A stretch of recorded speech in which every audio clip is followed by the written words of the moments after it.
Hello. Hi. So, the two of us are sitting in a living room of an apartment on the second floor by a window, drinking Coke out of bendy straws.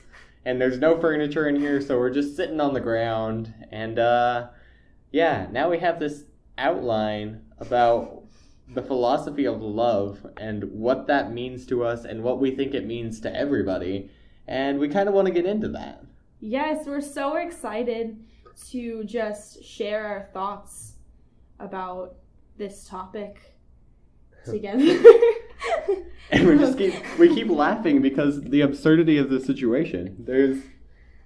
It's a scene, I tell you. It really is. There's no lighting in this room either, so we have the sun. We're relying on the light of this window.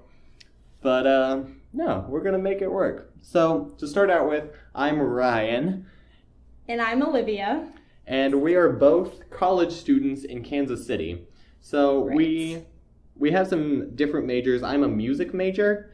And Olivia? I'm an education major. Yeah. English. So we have some very different perspectives, but definitely. We want to dive into these ideas together and see what we can talk about and you can listen about. So first we want to talk about why we chose the name of this podcast. Yes, Ryan. Axiomatic Wisdom is not really a word you hear all the time. Yeah. So axiomatic is a math term. And it can be defined as something you perceive to be true or something that you're told is true.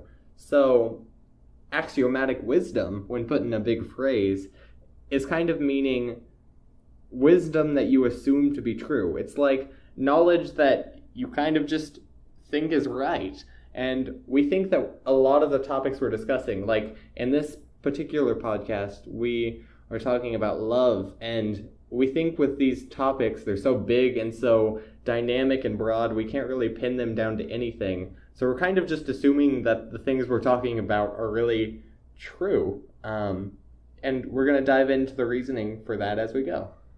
Right. And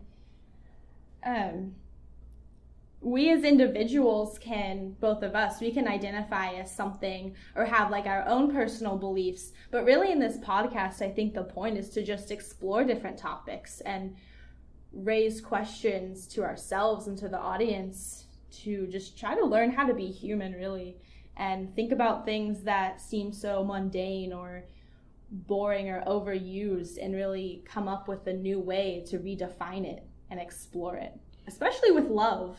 Yeah. Which is what we're exploring today. A lot of these ideas have very direct connotations to religions and spiritualities and things like that. But in this podcast, we don't really want to focus on that so much as we want to focus on the ideas and how they relate to just being human. Right, and how we all connect together. Because religion, especially now, can really separate people. And we don't want any of that. Yeah. So we'll dive into connections soon, but that is kind of the idea of this podcast as we know it now. It'll change soon, right? But that's how it is now. So in this first whole series of episodes, we're doing what we're calling the fundamental series, which is essentially going to be a mass amount of episodes that are all talking about the things that we think are fundamental of just being human, like the essential ideas of what it means to be alive and happy. Yeah, and the great thing about them is that they're topics that are as relevant today as they were hundreds and thousands of years ago when humans, first existed. It's really back to the beginning. Yeah. Back to the basics and like root of humankind, and it's great. Yeah, and it's because of that idea we're able to reach back into resources that are literally thousands of years old and relate to different cultures, but still pertain to us today so much later and so much different. Right, because people back then were exploring the same things that we explore now. And raising questions about that. So, this first kind of section of the series is sort of about the joys of life, kind of the things that make life worth living. If you think of life as this like pipe system that just has water continuously running through it in a circle, then this first kind of idea is all about what makes the water run faster, run stronger. And very progressive and yeah. Yeah. And what can just improve the flowingness of that pipe system. Yeah, what gives it vitality in our own lives and yeah. the water. Olivia, can you tell us about the next section of the podcast series? The next section is a little bit of the opposite. Yeah. And it's about, if using that metaphor, it's about how the water can slow down. It can become regressive. Barriers in the water that come up in our life or that we create that prevent the water from moving forward and from being progressive in strength. And these are things that are, we like to call them vices, things that kind of bring us down and take away from who we are as an essence. And kind of, they're more of distractions, I feel like. And we'll get into more of that then. But that's that section. The next one is... So the next one isn't so much of positive or negative in terms of the flow of the water. It's more of the system of the pipes. Because if you have pipes that are moving water, yes, the water can advance and slow and whatever, but it really is just dependent on the pipes on how that can work. Right. You have to have that foundation and those walls around it to really keep it together. Yeah. From just spilling all over the place. There has to be some sort of, I don't know, what's the word? Not control. Structure. Yeah, structure. Some fortitude. Right. To the whole system. And all of these things, I feel like the topics we'll discuss with that, you know, they are the structure and they are the walls, but they also can, if used positively or negatively, it can help speed up the water, or it can really bring it back. Yeah. You have to be careful. So to clarify, this whole podcast is about wisdom. And we're going to start this whole podcast out with a big series that is just about the fundamentals of being human. And inside of that series, there's 3 little, subtopics, you could say. Right. And the first subtopic is about the best parts of being human, and the second part is about some of the worst parts of being human, and the third part is sort of all about everything in between, what makes the best and the worst the worst. Right. Each of these 3 sections is going to have about 5 or 6 different podcast episodes in it, so this is going to be a series that is something like 15 to 18 60, episodes long. So just join us for the ride, because we know it'll be good. It's going to be a trip. It will. It'll be a great trip, though.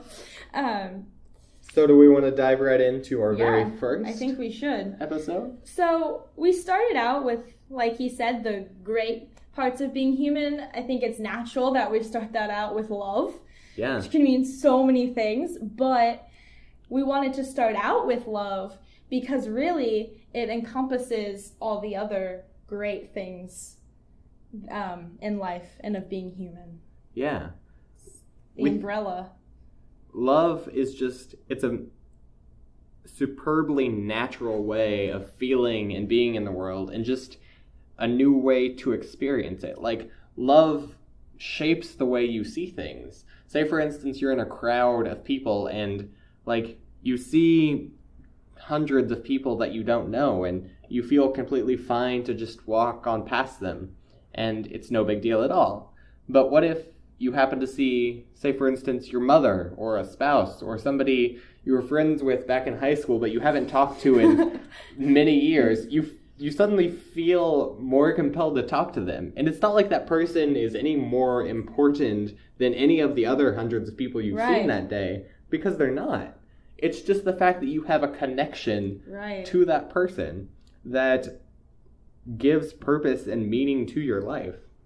So we wanted to kind of dive into love because it is the giver of purpose, at least we feel. Yeah, definitely. And not only being just natural to our spiritual sides, but also as being human. You know, imagine when you're a child and all the situations you go through where you're not giving or receiving love, and how many problems that can cause later on.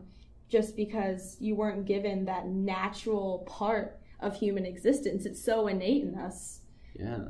That it kind of, I feel like we think it encompasses every part of interaction and things. It's interesting. So something that we think is very complicated about this topic is that English, at least in this modern day when we speak it, is a very, very specific language. Like when you're trying to articulate something, you want to articulate it in the shortest way you can with the most detail. And so intellectual. Yeah, it's very mind-based. But love is not mind-based. No. Because when you think, the brain is just a physical organ. Yeah. And that we use to communicate, and we use language through that. But there's a deeper level of yourself than just how you exist physically. I mean, you have feelings and you have emotions, and yes, those are kind of rendered through the physical organs you have, but there's so much more than just what is visible and what you are. And it's interesting. I didn't bring this up, but the studies and all the research that have come in from quantum mechanics and how we've really gotten down that we think of this reality as so science-based, and they're coming up with these researches and these studies that really show how the mind can affect things down to the subatomic level. Yeah. And that just gives that this reality is more than just what we can see or feel with the five senses. Yeah. It's very interesting. So the idea of love is not something that can be easily explained at all, especially not in a language like English.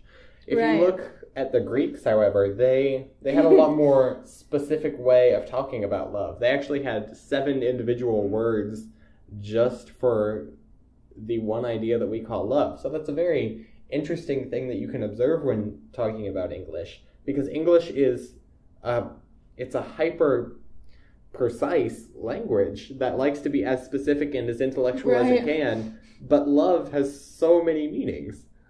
So we kind of want to just dive into a few of those meanings briefly to kind of just cover them so you can kind of think about them and know the depth and the difference of all these loves. And how love can pervade every avenue of existence.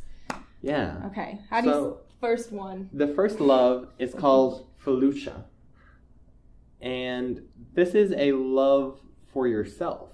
So we believe that love is just a series of connections. Like, love is the medium for connection.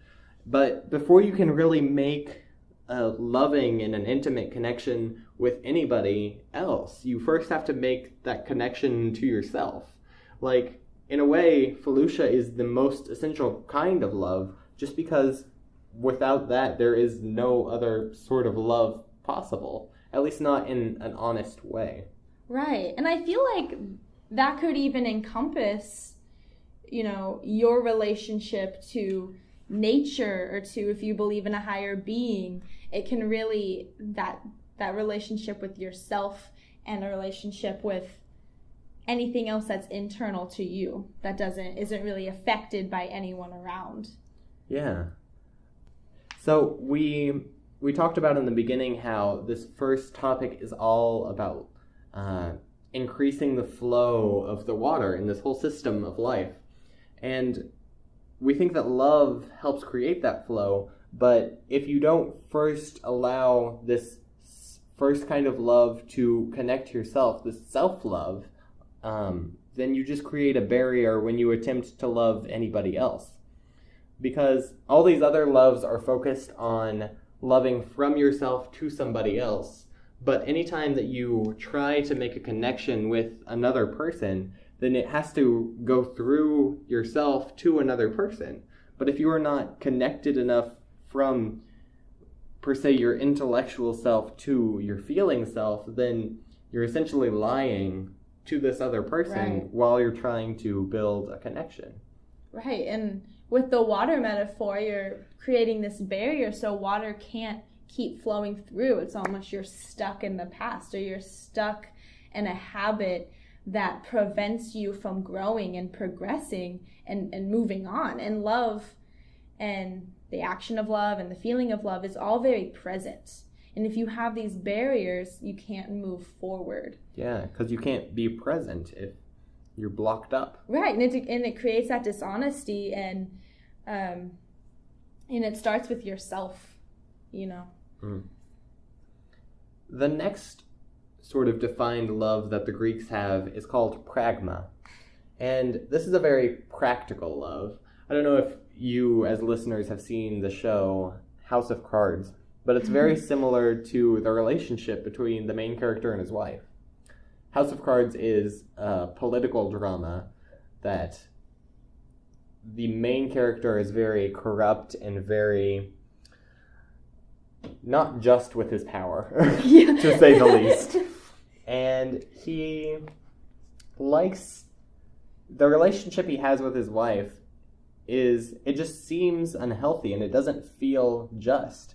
I know he says in the show that it is love and he does love his wife, but it's not love in the way that many people would feel it. Yeah, it's not a romantic love. It's because they both have this same goal and it unites them.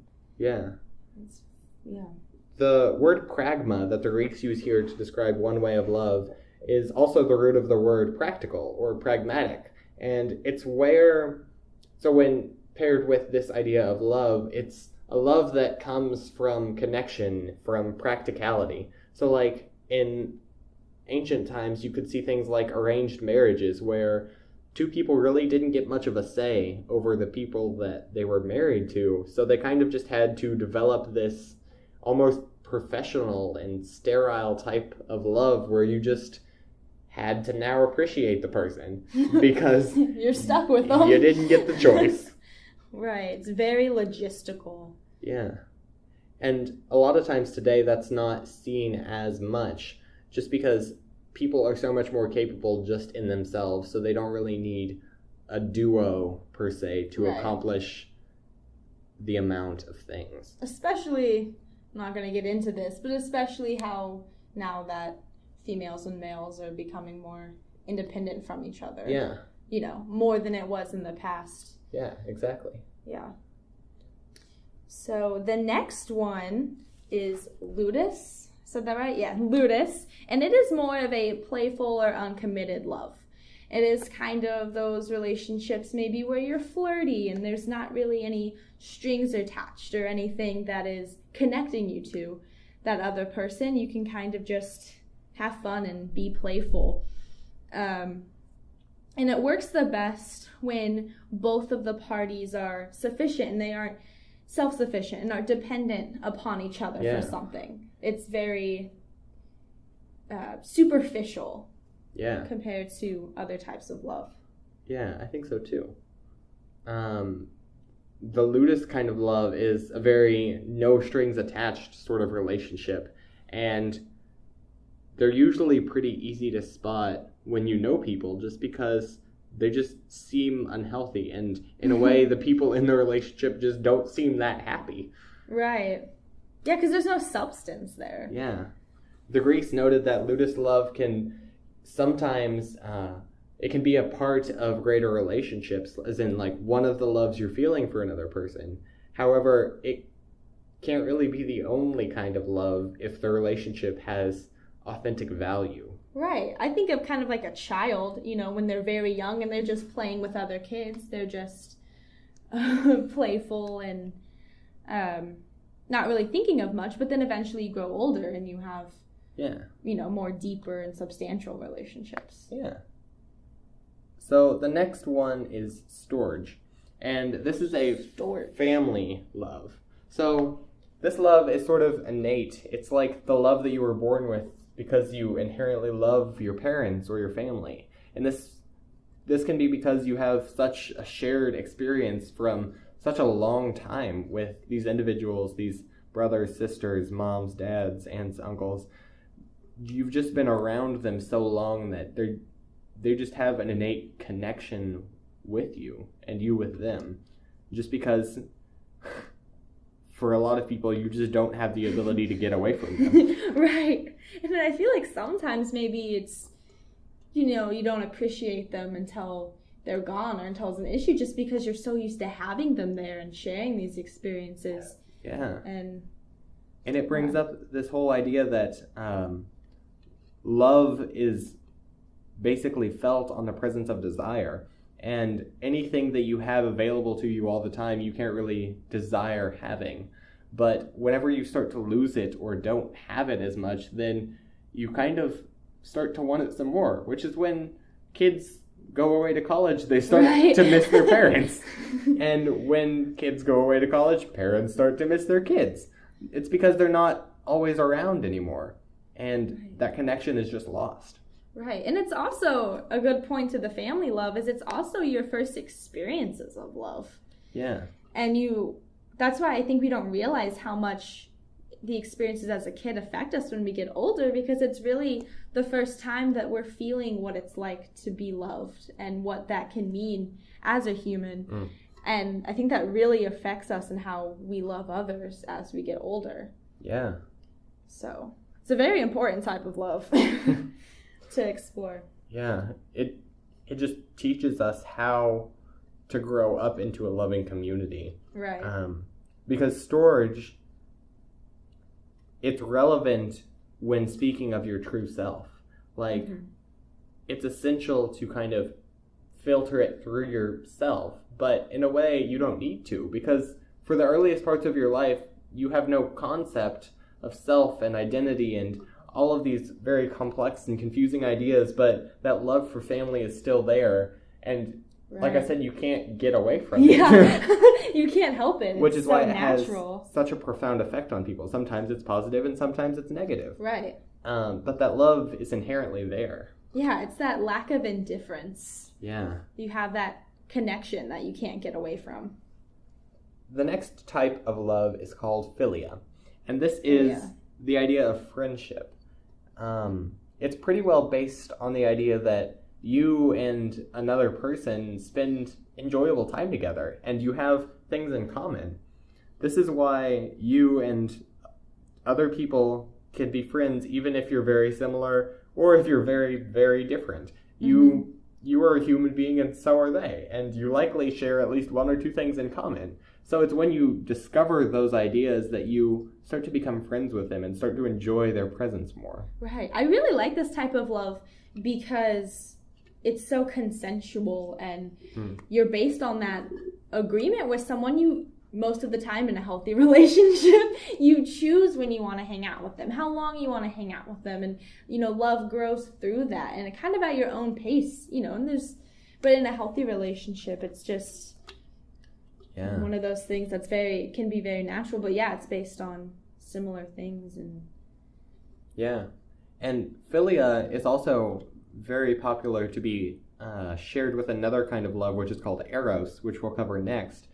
But essentially in more romantic relationships, at least very healthy ones, people are often very much friends because of the things they share in common, but also the things they don't share in common. Right. They relate through the things that they don't relate in. Which is ironic, but it's part of being human. Right. And then there's eros. Yes. Eros is what the Greeks called the sexual love. It is romantic desire for another person.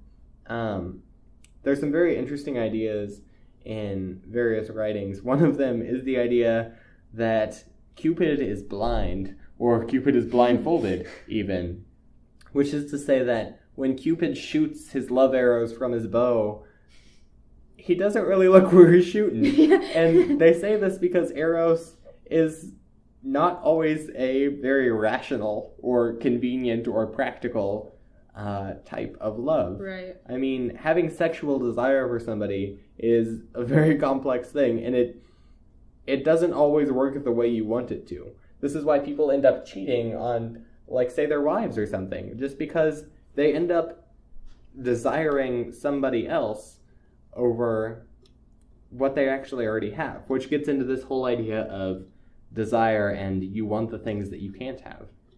Exactly. And just like in relationships, they can encompass eros and all of these different types of things. Yeah. But, and so sexual love, it can be, because of your true love for someone, but also it's a physical act. So sometimes it's just your body speaking, which makes it irrational and impractical. It's very complex. Yeah. Hormones. Yeah. They control the old eros. Right. The seventh type of love that we want to talk about is called agape. And this is what the Greeks called love for the universe, or love for humanity. It's like love for all kind. And this is the one we want to dive into the most because it is, It's the idea of connectedness with all of mankind, no matter your political beliefs, your religious beliefs, your race, your religion, your ethics, your gender, anything. There is love that connects us all. And the Greeks called this agape. And I just really like that in relation to this fundamental series that we're doing, because this connectedness, like you just said, it goes down to the bare roots of a soul and the connection between everybody. And I don't know where I was going.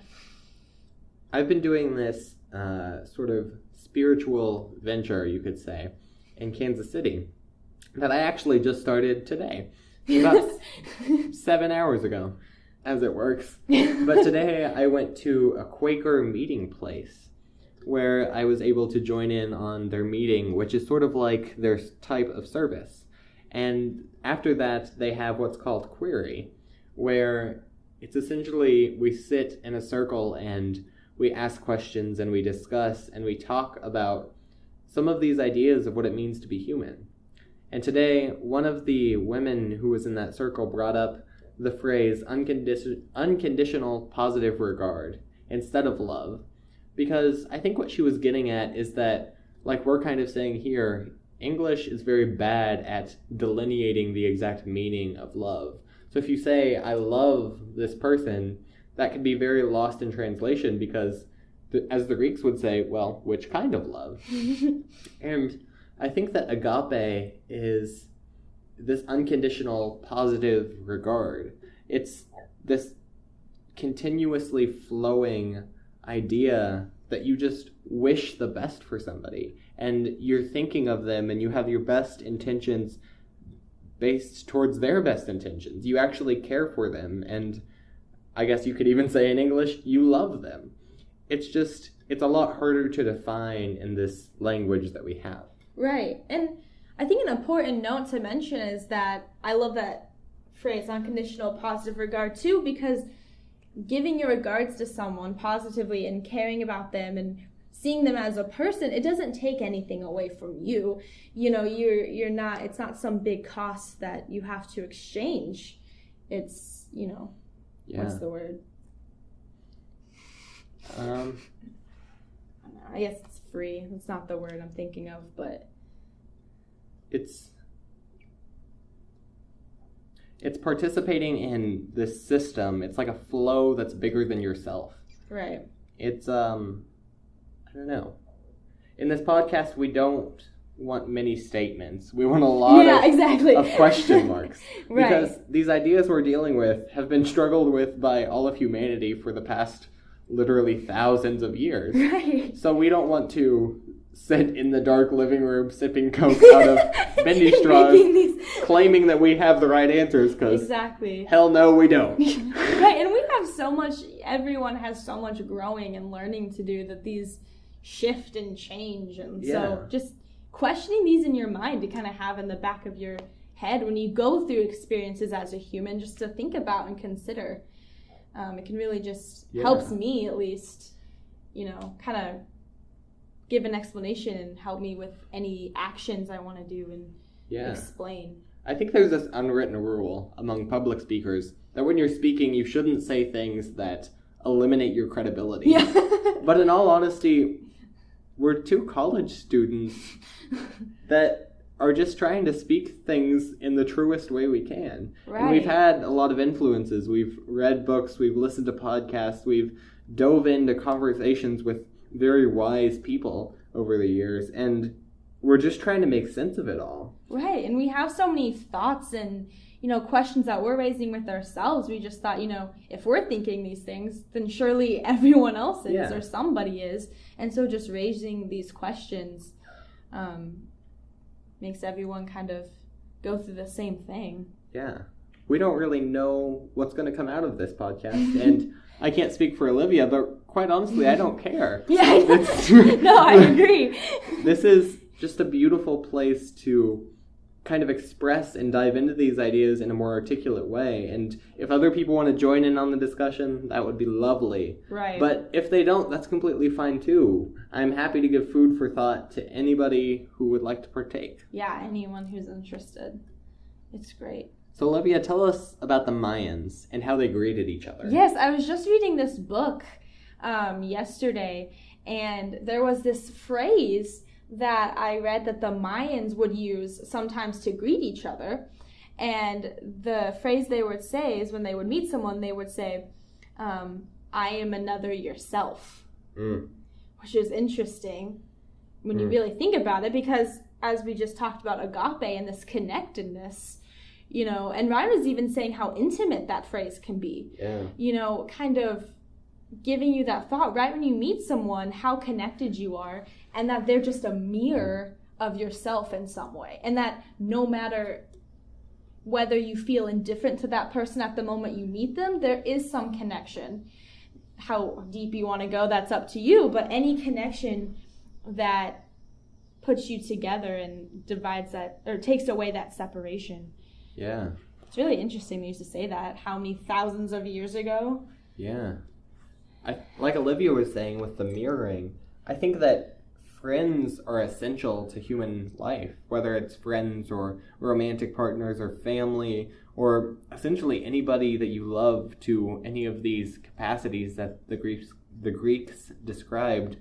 I think that these people are essential in our lives because they mirror ourselves. Like, when we're speaking to somebody, we're speaking from our true self to hopefully their true self.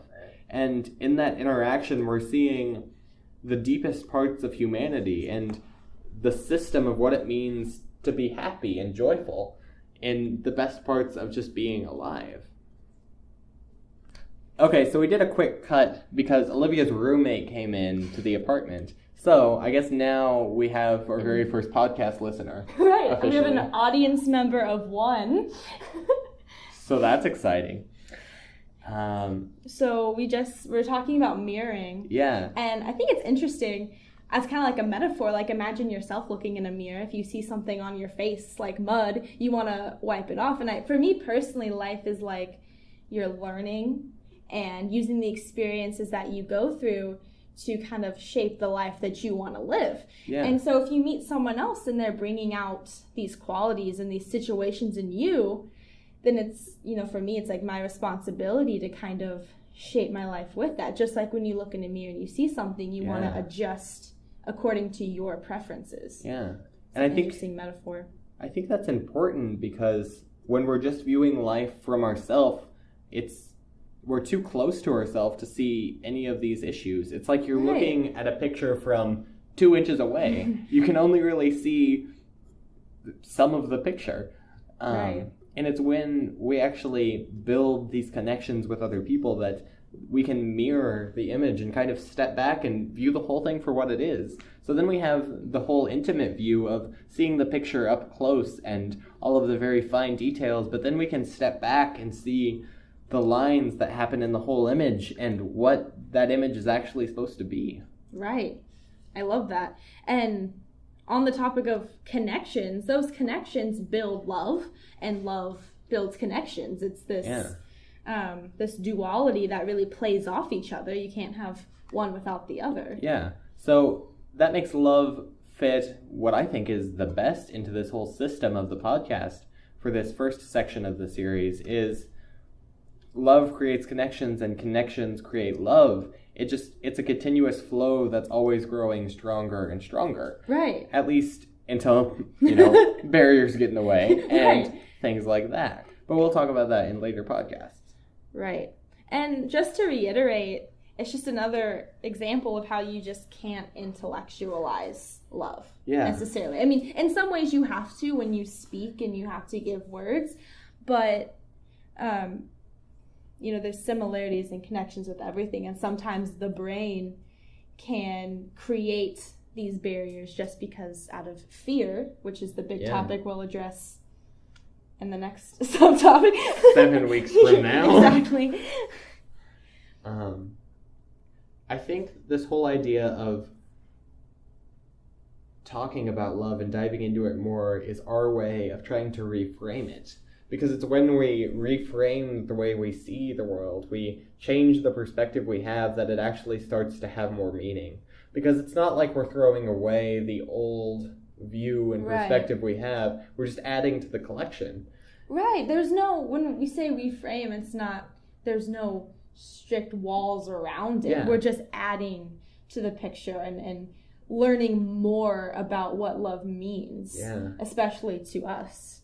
We think it's more of a collage and less of just a static piece of artwork. Right. Yeah. It can never really be finished. Necessarily. It's like a refrigerator magnets. You can have one, but just because you get a new one doesn't mean you have to trash the old one. You can just add to the collection. And the more different and diverse and just wacky they get, the more beautiful that fridge becomes. Right. And looking at all your experiences and all your relationships, and you find those connectedness, it makes it easier and easier to add to that collage and see the little things. I feel like, I know for me, when I was thinking about love in this podcast, I was very overwhelmed at how big of a topic love is and how hard it is. You know, we don't want to define anything, but we're trying, to come up with these thoughts about it, and it was difficult.